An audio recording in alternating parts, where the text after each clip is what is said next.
I know Debbie Harry is married to one of these guys, and I'll be honest, they all kind of look the same to me, except for maybe the one guy on the end or this guy. But um,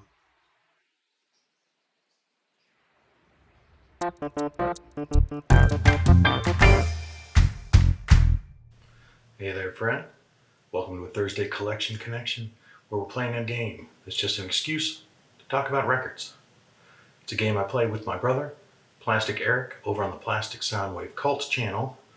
And every Monday, he shows an album. Every Thursday, I show an album.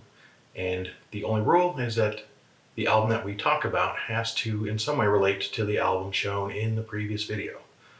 So that's the rules laid out. There may be a change coming to those rules soon.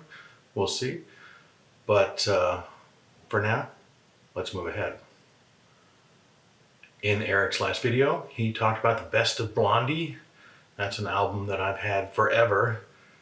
Blondie is an example of one of those types of bands that had the majority of their hits, songs that I liked or grew to like before I was buying records really myself. And so a best of, a compilation, often served for quite a while as my representation, I should say, of that band.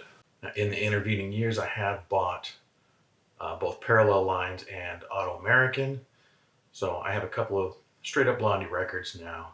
And I had to then sort of piece together or recreate the best of Blondie, because I tend to, when I listen to music through iTunes, I catalog my library. The original album that a song came from takes priority over the compilation.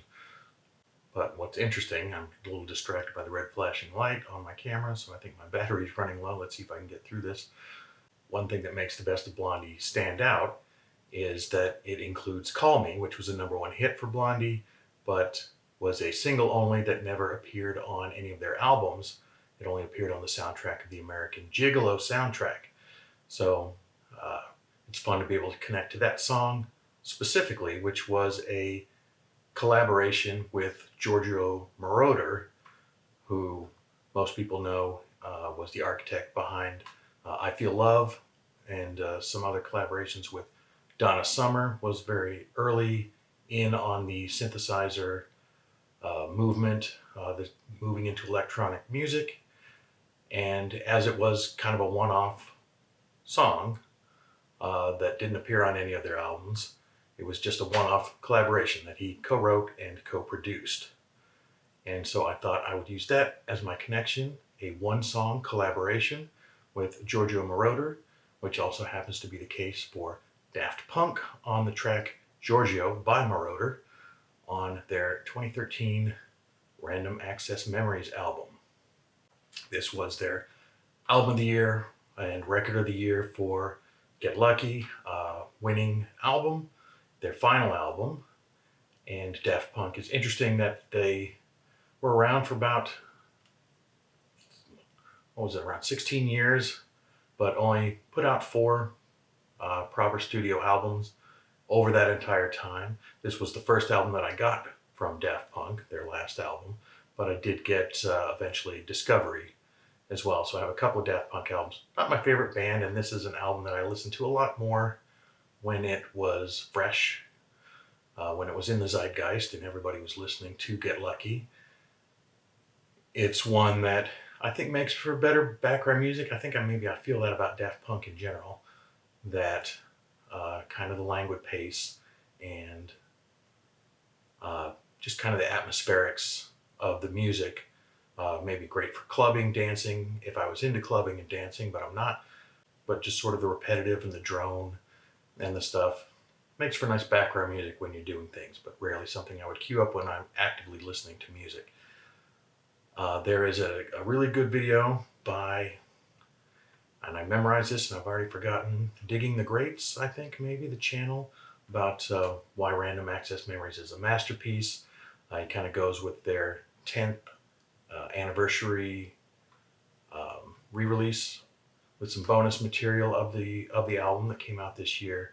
Really breaks down what is very interesting and something I'd never thought about the kind of push-pull between the electronic sounds and live music, live musicians that they were playing with in this album, and wondering, asking the question, what is real music? It's a fascinating video. Breaks it down way better than anything I'm about to do here. And so I would recommend checking that out.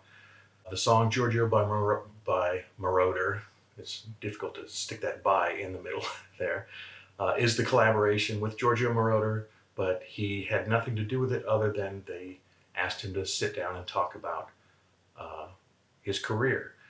And so it's a kind of an interview thing set to music. Not even really an interview, it's a monologue. And he had nothing to do with the recording, had nothing to do with the music. It's strictly his voice is his contribution to the track, but that is the one contribution made by Giorgio Moroder. But the album includes other 70s, sort of luminaries of the disco era, like Nile Rodgers and others whose names I'm not going to remember here on the spot. And it's an interesting exercise in, rather than sampling these old records, bringing in these people to create new music and creating tracks sort of out of that, and a push-pull again between live vocals, or real singing vocals, and sort of the robotic vocals that they sometimes do, paired with sometimes much more electronic music in the fashion that Daft Punk have always made music, and also a lot of live musicians, live drums, and things that you don't necessarily associate Daft Punk with. So the end of it, they're a French duo, never saw their faces, and yeah, I think that may be maybe the first French artist that we put on the Collection Connection. But I'm really trying to rush here before the camera dies on me, so I will throw Daft Punk's Random Access Memories over to Eric, and he will make a connection from that on Monday on his channel, The Plastic Soundwave Cult. So you can look forward to that. I know I will. And that's all I have. So I thank you for watching, and bye-bye.